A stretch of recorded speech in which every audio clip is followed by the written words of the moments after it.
right, everybody, Vinny Fisher here, the author of All Kinds of Junk. No, hey, listen, guys, here, Vinny Fisher from Total CEO. I'm all jacked up today, so I'm in this kind of mood and having lots of fun. But, I'm actually going to talk about a really serious subject, and that's this idea of technology, all this Y2K stuff, like the Internet of Things, and how a lot of that just is overwhelming. One bad, tragic event with a hack or a this or that can cause a whole bunch of your footprint to go down. Well, we work through that all the time. And that happens in our business. And I used to own a hosting company and I used to deal with all that stuff. Well, I'm developing a friendship with a guy, Adam Anderson, who lives cybersecurity. And I thought this was a really relevant topic. So I was excited to have him as a guest on our show. And Adam, I just wanted to welcome you to the show. Yeah, man. Thanks for having me. Adam, so this is a big subject, right? We hear, what's the other big subject like this is like this concept of big data. Yeah. People say cybersecurity. And so before we dump into this idea of what a small business should do or what owners of business should do about how to be like potentially freaked out about this subject, maybe a little more aware, could you tell us a little bit about yourself and like where we'd find you and all that good stuff?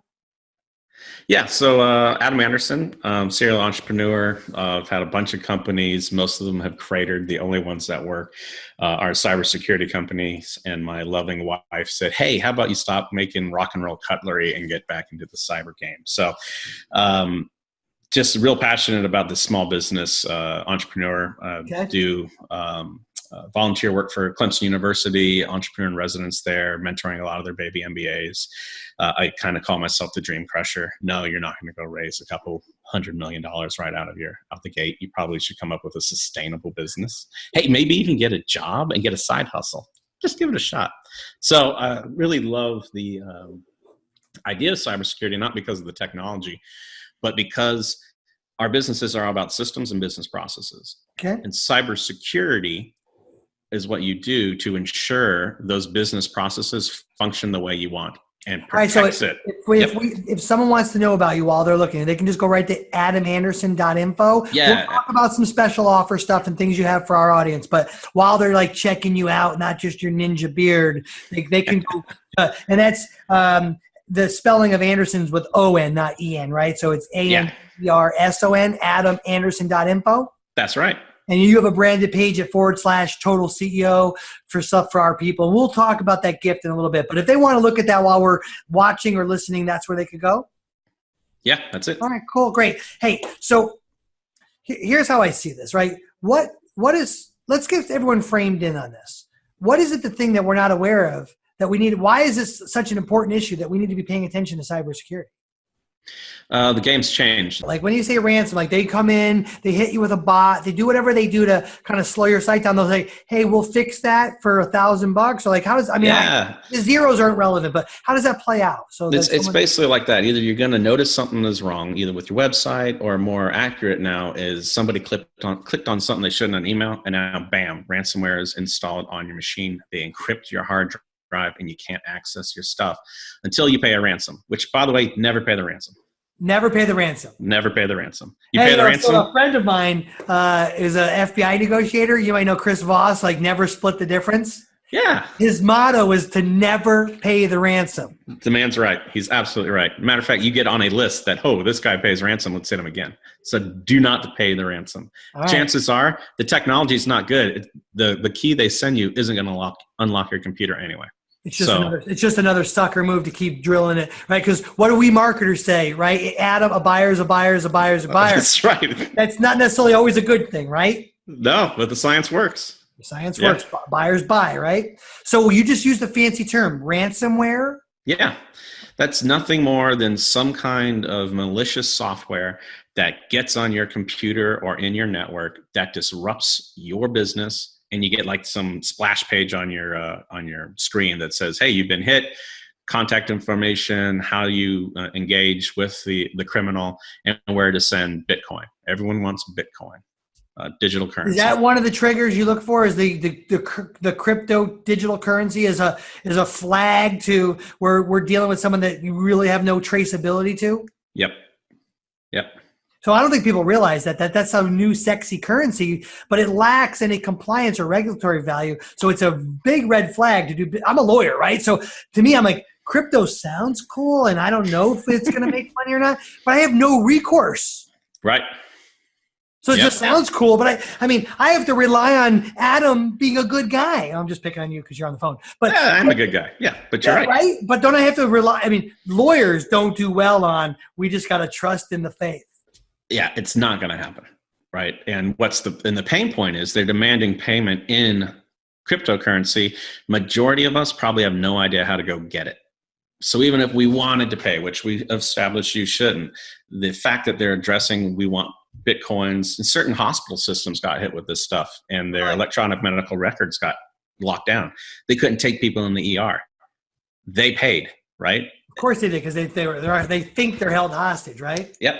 And the struggle was, how do I get the cryptocurrency? So, all right, cool. I get it. So we got ransomware. So what do you guys do? You come in and you literally bypass and do a bypass surgery, or like, how do you actually really fix the problem? Well, the thing is I'm a big fan of making the problem obsolete. So you've got two strategies. You can build a giant cyber fortress and try to defend yourself, or you can know that you're going to get hit and come up with processes and procedures to make the hit irrelevant. And that's the kind of stuff I love doing. Cool. And that's all about strategic planning, right? Because it's not about the technology. You can recover. Honestly, if you have good backups, if you have a good cybersecurity insurance policy, and you have intelligent people you can call, you're going to be able to recover. The problems are going to be brand damage. It's going to be loss of productivity. Yeah, we just had one of our, we have a data company where we mail and we do like offers, and we have our own, and that's one of our sister companies, and its media site like had an issue. And our whole team was like, that's our entire brand. And thankfully, like, we're a little more techie here, and like we were able to like get our mouth off the muffler pipe for about 5 minutes and figure it out. But, and we even know what we're doing, Adam. So I get it. Like, so the average consumer has literally no digital awareness, right? Correct. So how do you help them with that? The first thing is to differentiate between basic IT services and actual cybersecurity strategic planning. And that's my wheelhouse. I love to get in and do the strategic planning, find out how many real business owners actually give a crap? Like, so none. The reason I can ask that, you're right, is I own an accounting firm. Yes.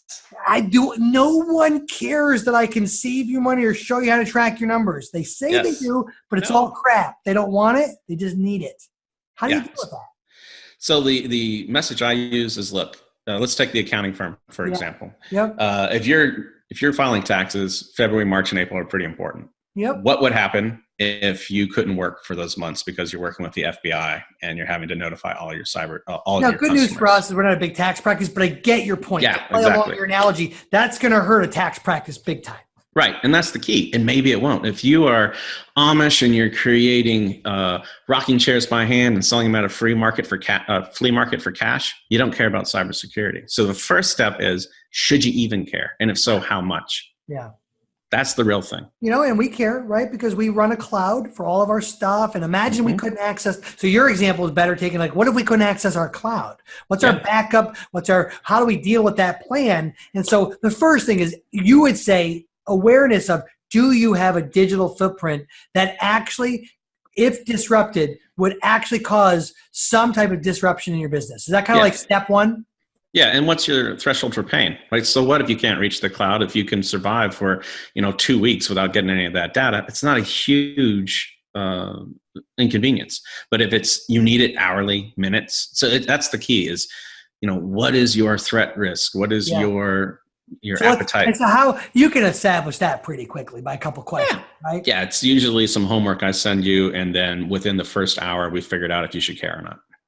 Okay, cool. And gotcha. That makes total sense. And then ultimately, you're just helping someone at first glance put together a good strategy of how to make sure you're dealing with the behavioral aspects of the internet mob. Yeah, and one of the good litmus tests for this is everybody wants to get cybersecurity insurance. There are certain key things you have to check on a box that says, I can do da-da-da-da-da before you get cybersecurity insurance. I use that as, let's make sure we can get you approved for cyber insurance. Cool. Because if we can do that, then you're good. you've done the basic blocking and tackling that you need to do to defeat 90% of the threat. How many companies out there, like, like in the health supplement space, we have a lot of health supplement clients, it just seems like we do.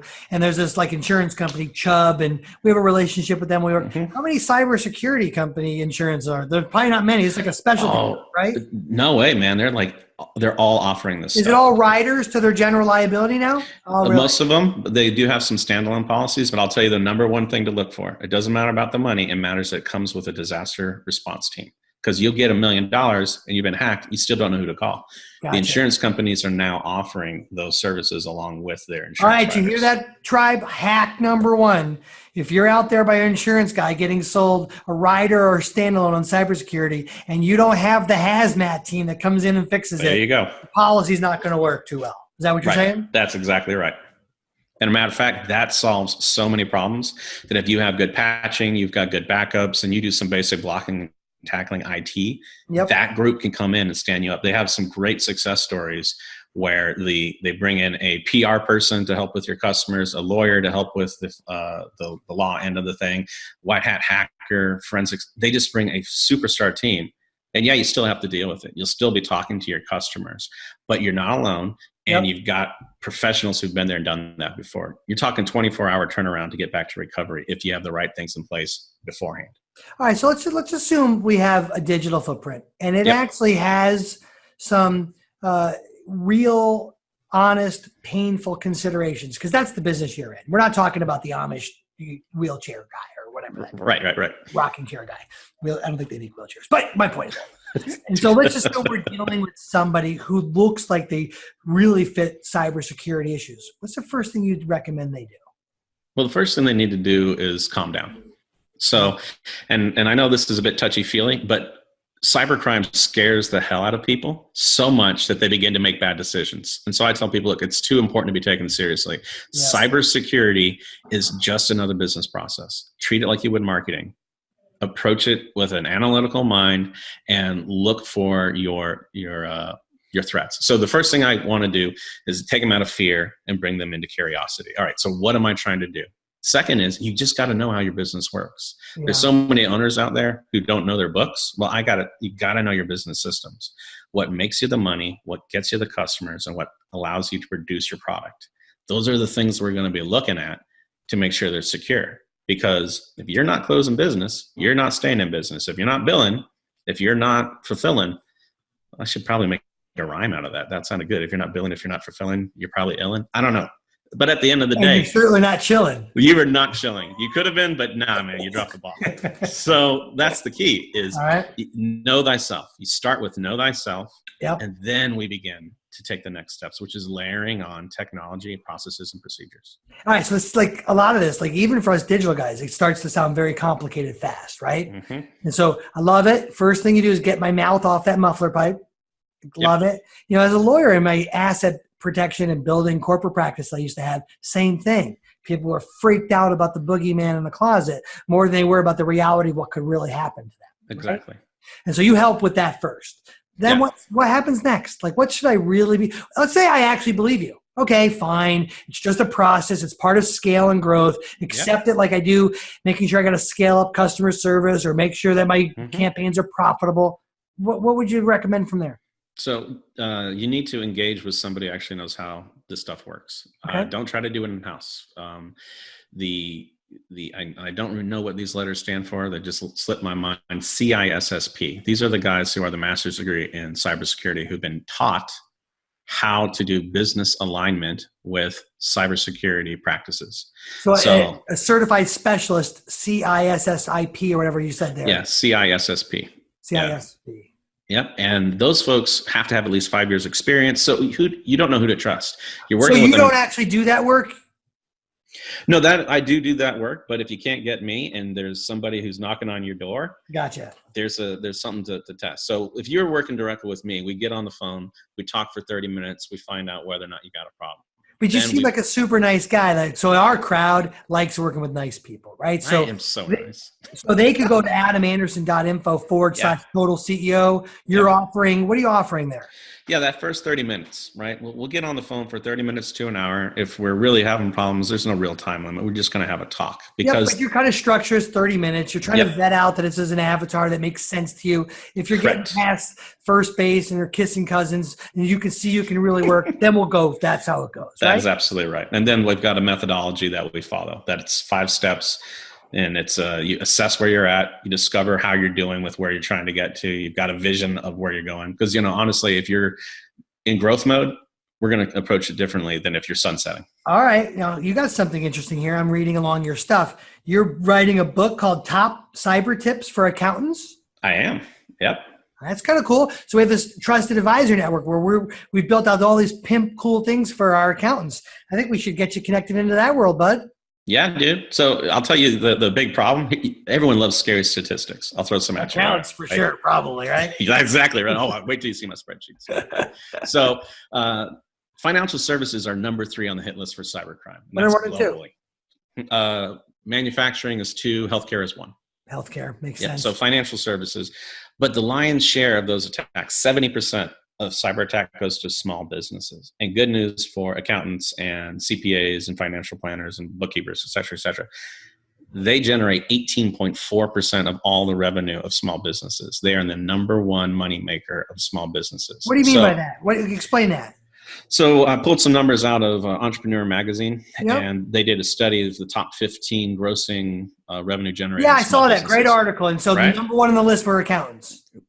Financial service, CPA, bookkeepers. It's funny. If you're really looking at that article, number 1 is the full service provider CPA. Number 2 is financial advisors. The CPAs are right at the top of that best profit margin business. That's great. Good for them.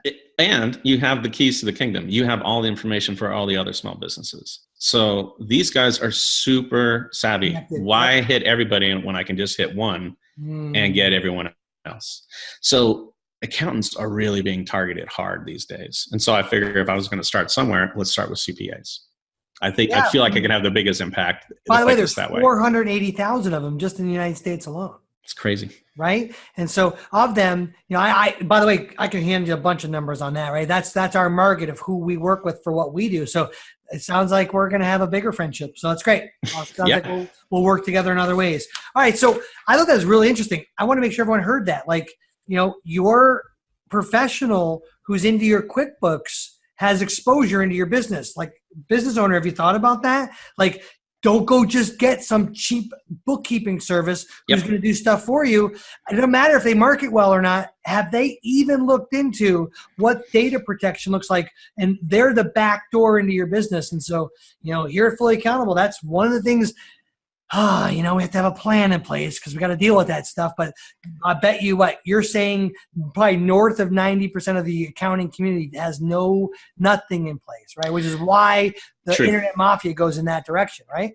That's correct. And if you really think about it, the age of the average accountant, right? A lot of these folks are not comfortable with technology. A lot of these folks have been doing it pen and paper for a long time. Right. And there's a huge resistance to adopting I'll tell you, we have clients who are like, wait a minute, we're doing this. I'm like, yeah. He goes, well, my accountant doesn't do any of that. I'm like, that doesn't suddenly make it wrong. Yeah. Right. And so we get a lot of resistance on that kind of change. Oh, yeah. By the way, the accountant is an extremely trusted person. Why? Well, yeah, right? You tell me. Everything. Exactly. You have the keys to the kingdom. You have the keys to the kingdom. So that trusted advisor has an amazing amount of responsibility. And so I love the fact that you're targeting in on that. And so I suspect we'll be promoting out that book for you, bud. That's really great. And so cool. All right, let's switch off the accountants because we probably lost the mindset of half of our videos out there. It's okay. But it's necessary. It's a necessary evil, right? It's a backdoor into your business. And is that being thought about, right? I love that. And so we would love to make sure people are thinking about that because I'll tell you, man, Adam, so many people get bored out of their mind with what we do in their business. They shut down and understand how critically important the leaky bucket is in numbers, in statistics of indicators, in technology process improvement, data leak. All these things are what really kill a business. Oh, yeah. Oh, yeah. You know, the number 2 thing a business dies for is insufficient capital, which is a nice way of saying no money. Cash flow is a thing, isn't it? Cash flow is a thing, man. Like, that's the number 2 killer of a business. Ironically, you know what the number 1 killer of a business is? What's that? The wrong market for your product. Oh, yeah, no kidding, so right? What they're doing is they're spending all their toilet bowl marketing either to the wrong people with the right product or the right people with the wrong product. Yep. And like, ironically, you're blowing all your cash. So really, the number 1 problem should be cash flow because you're just toilet bowl marketing it to the wrong people. Yep. So we say insufficient capital. Great. I'm going to give you more money to piss down the toilet to the other people. My wife's not going to like that term, but the reality is true, right? Right. Well, if you're not matched up with the right customers, you're not getting the right cash flow. And at the end of the day, we can run out of money once. And that's so it. Let's say, I think accounting is a great backdoor. What have you noticed is another one of those leaky buckets? So by leaky bucket, I mean security wise. Yeah, it's your vendors. All right, let's pretend. Well, actually, there's 2 people. We'll talk about your employees first. Statistic: 75% of your employees exhibit risky cyber behaviors. That means they click on stuff they shouldn't. They pick up the random jump drive from the parking lot and plug it in. They're susceptible to social engineering. The prince from Nigeria, yes, they're going to help him get his $50 million. Yes, they're going to do all this stuff. No, dude, don't do it. Darn it. I've always been trying to, I thought that was my lottery ticket, man. Dude seemed nice too. He seemed like he really needed my help. He smiled. He was friendly. Yes. Well, I'll tell you what though. They have gotten super sophisticated. Listen, I'll be real with you. The other day I got a phone call at him. It was from a guy who's like, "You're being audited by the IRS and you better take this call now." And I'm a tax lawyer, right? And I'm like, wait a minute, the IRS never calls. They just send you a letter. Why? And I can only imagine how many people take that phone call. Oh, yeah. No, they take it, and then they're like, look, if you want to dispute this, I'm going to need your PIN, I'm going to need your account, I'm going to need da-da-da, and you're like, all right. By the way, I only need the 4 last digits of your social security. That's it. Everything else that's all I want from you. I'm not really asking. I want to make sure you're working with a reputable person, but once you got that. Oh, yeah. And good news, we give away everything else on Facebook and social media. And I'm not one of those guys who say, don't share. Yep. Right. It's our reality now. We're a connected social group. Right. Yep. So if you choose to share the information, you have the responsibility to know what's coming your way. You have to defend yourself from the social engineering. This is like one of my favorite shows I've done so far. This is great, man, because I don't think, you know why I appreciate you? One, because I share a common pain point that everyone only respects us when a problem happens. There you go. Completely blow you and I off until either their cash flow is gone or they can't log into their own website. There you go. Yeah, and you know what? Preventive maintenance up front costs next to nothing compared to what it costs to try to recover from this. I always say in my law practice, boy, I wish you had a partnership agreement. That would have been great. We're not even having this discussion about your partner breakup. Had you thought about this? Correct. So the reality is, I here at Fully Accountable, I dream of the day that someone brings their books. They just lack the strategy of growth. We get all the broken people. So the reality is you get mostly broken people, right? Yeah, they have to have some kind of catalyst for why they want to take a step. And so if nothing's going wrong. What do you notice is the biggest broken thing? Like if I'm hearing, I'm like, oh, Vinny, thanks for getting at him on the thing. This is striking a nerve. What have you noticed is like something as an owner we should be paying attention to that is actually the catalyst that I really should be picking up the phone and calling? So the 2 big catalysts that make somebody want to pick up the phone is either there's someone close to them in one of their networks have been breached and it has been brutal. Yep. Not like some malware, but you're talking hundreds of thousands, right? Total fleecing, the whole deal. Yep. Right? Or you have personally been hit or had a near. Now, why is your advice? Because that's likely to happen again? Yeah, because if you've been punched in the face once, you're like, okay, I don't like that. Let's go make sure I don't get punched in the face again. All right, so that's the first one. But then the other thing I heard earlier in the show is that if I punched you in the face, there's a likelihood that you might not fix it correctly. I can punch you again. Yes, absolutely. Right. And so but the folks who come to me are usually in that kind of pain. The other side are folks who love business systems. Like these are CEOs the engineers? Well, more like they're owners working on the business, not in the business. Right. So their heads aren't so into day to day that they can actually look at strategic risk. Right. These are rare cats. Right. So many of us are into sales, into fulfillment, all this other stuff. that we don't back off. So I get two people, the guys who are forward thinking cats who are able to see the big picture and they're planning for their own growth and they're building an asset. Those guys I love to work with. The others are people who have been wounded. Yeah, but those are what, 3% of the guys? No, you're absolutely right. But I can wish.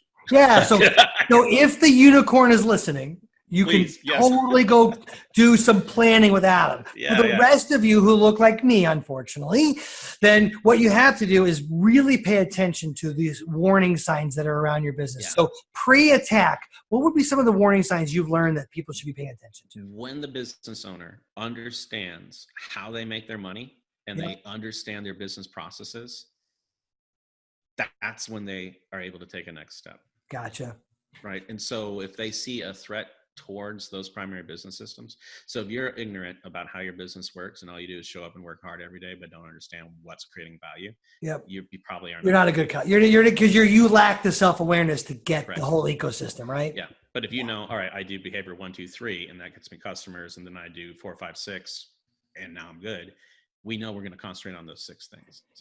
All right, let's turn the light onto you since I don't feel like talking so badly about my business anymore. What's the big, as the CEO of your company and this wonderful thing, what's the hardest thing, what's the biggest challenge you have going on in your company right now?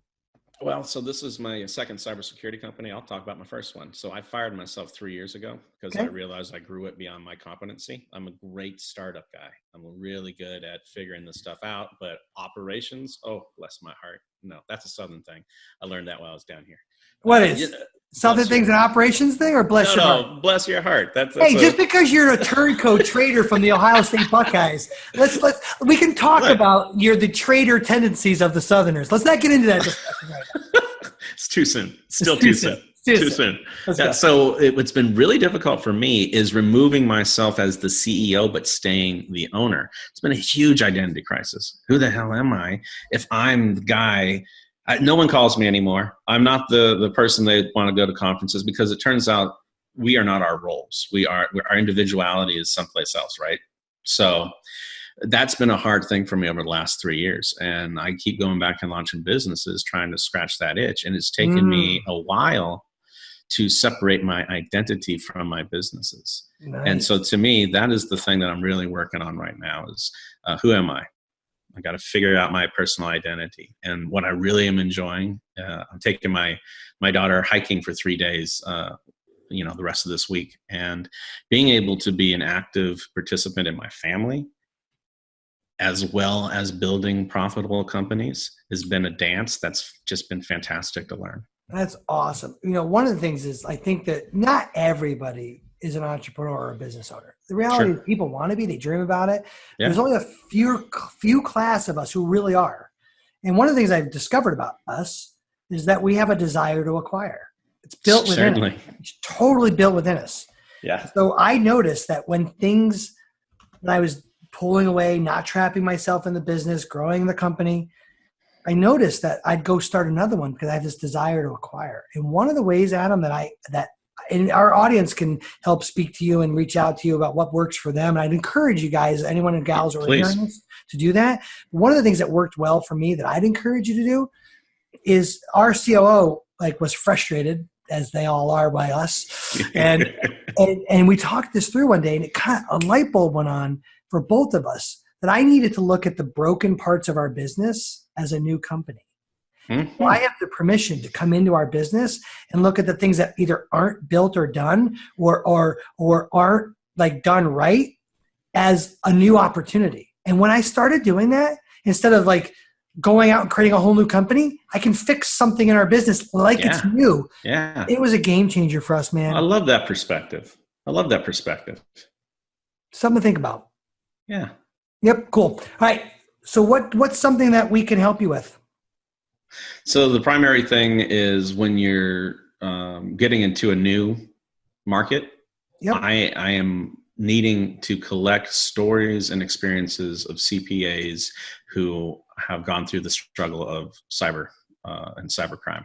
Right. Well, it sounds like you're totally wanting to scratch my Rolodex, buddy. So, hey, then your job is to hunt me down, develop our relationship, because we have thousands of those in our system and in our network, and we can introduce you to a whole bunch of those. Well, I'll tell you what, it has been a really enjoyable and yet surprising experience talking to all these CPAs. I didn't think that they'd be fun at parties. Turns out these guys are business savvy. They're smart cats, and they really get the whole risk side of this thing. So, and they're actually, surprisingly, most of them are the life of the party. Who would have thought? I know. Like, don't get me wrong. Let's be clear. In a work setting, I'm an alien to them because they work in a much more process-driven way than I do. Yes. But when you take the day off and you go hang out with one of them, it's fun. Yes. Now, they're number 3 on the list of substance abuse. So hopefully that's more of a stress issue and some other stuff. By the way, number 1 and 2 on one of them, the lawyers are right up at the top with doctors. Right? Yeah. Because it's just, you can't turn the stress off, right? Right. And so that story of like, we take our clients' problems home. Yeah. Right? Yeah. Well, because you understand it in the way the client doesn't. It's the same thing with the cybersecurity. Like, you go in there and you say, oh my God, you are completely wide open. And you're like, I hired a kid. He came in and looked at our firewall. We're good. No, you're not. That's not enough. But it's right. You can't own the emotion. You can't emotionally own the risk of your clients, or you will be burnt out. But so at this season of your business life and where you are with your wife and family, what's a piece of advice you'd give to a fellow business owner? What's like a sage piece of wisdom where you are? What's going on with your season of life? Yeah, I would do a work-life rebalance. And what I mean by that is you have to invest time where you need it. And sometimes you're doing 100 hours on your business, but it's debt. You got to pay the time back to yourself. I'm talking about physical fitness. I'm talking about eating healthy. I'm talking about pouring into your wife and kids. Yeah. And by the way, that's priority and perspective, right? Absolutely. Because I don't believe that anywhere in the Bible I can find this concept of balance. No, really, seriously.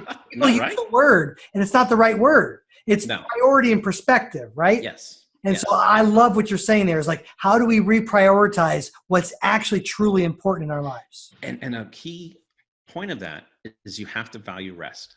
You have got to value rest. If you are pouring out constantly to everybody around you, but you never recharge, you are going to run out of gas and you're going to be no good to anyone. I've started a new hobby. I'm going to be dive certified by the end of this month. And I'm going to start traveling the world and going on cool dives because that kind of adventure fills me up. It gives me what I need. Dude, I'm going to introduce you to a good friend of mine, Paul Kirchhoff. I don't know if you know him or not. He's in our digital world. He owns this really cool community, EPX community and stuff. We do these really amazing things. One of them is coming up in South Africa, this like dive thing we're doing. So sign me up, brother. I'm going to introduce you into the community. Would you like that? Yeah, I would love that. You got this cool vibe. Even though you're like turncoat from Ohio, we'll get over that. We'll forgive you. We can work through it. We can work through it. I'll be in counseling for it, but we're going to work you through it. That's right. Everything's all about OH. Well, you're supposed to say IO, Adam. See how far away removed you are from the awesomeness of I was thinking the Stanford marching band when Ohio kicked their butts and they spelled out OHSHI. Yeah. Nice. Yes. Yeah. I think it was back in the 90s. Yeah, it is. All right. We're nearing the end here. So tell me about you personally. Like, what's the most enjoyable thing you're up to right now besides diving? Man, I'm just really loving getting back in shape. I'm hitting the gym a lot. I'm valuing my time. Full time, or are you doing it all on your own? Both. So I'm in a CrossFit gym, which is just the so you're one of them.